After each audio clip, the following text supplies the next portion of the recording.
Recently, in San Francisco, the top players in the securities lending industry gathered for IMN's 21st Annual Beneficial Owners Conference, and this year there was less bark and more bite about finding solutions in the face of many changes.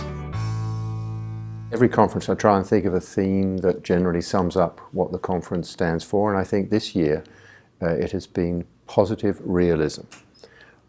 Positive because a lot of the metrics, the ones that we measure and others measure, have gone up.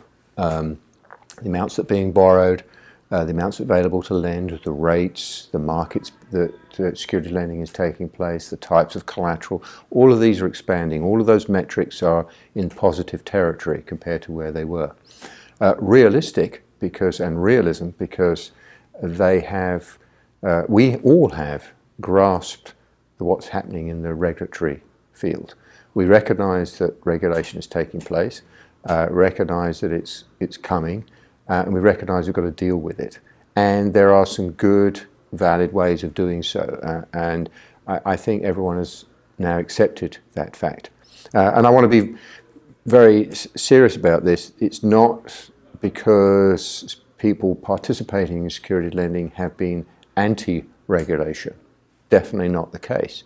It's just the way that securities lending has developed over the last 30 years from a very much clerical back office activity into a front office investment management activity, that it hasn't caught up to the requisite amounts of regulation and scrutiny that are required.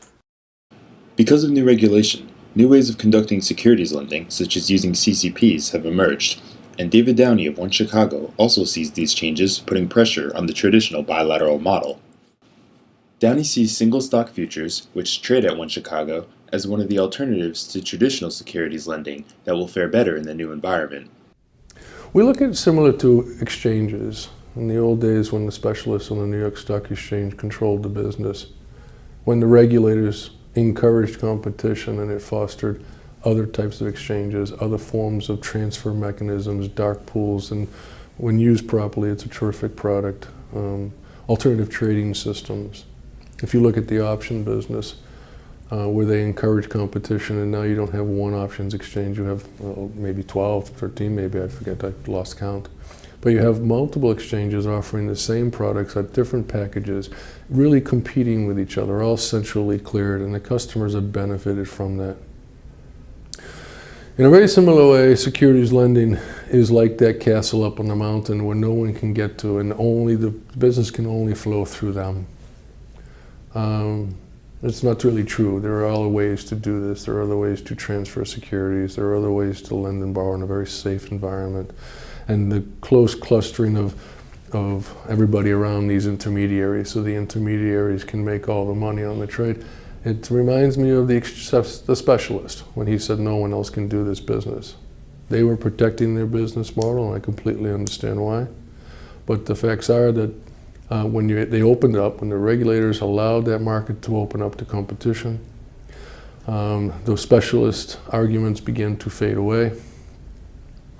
And market participants, no longer separated by time and space, did not need an intermediary to buy from the sellers and then to sell to the buyers, as the buyers and sellers in our world here, the lenders and the borrowers, were able to interact anonymously, effectively, and protected by the central counterparty.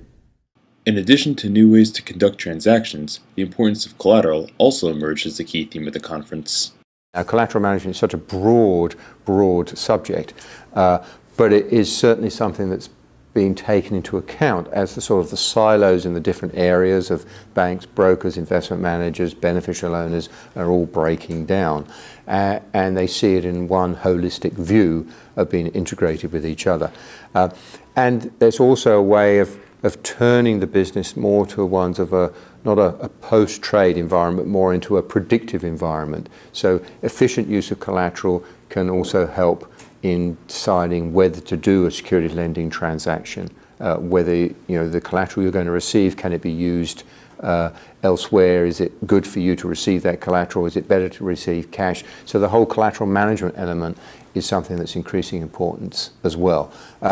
And we, like our competitors as well, but we at SunGard have also embraced that sort of view by amalgamating the two sides of that coin in our business solutions as well.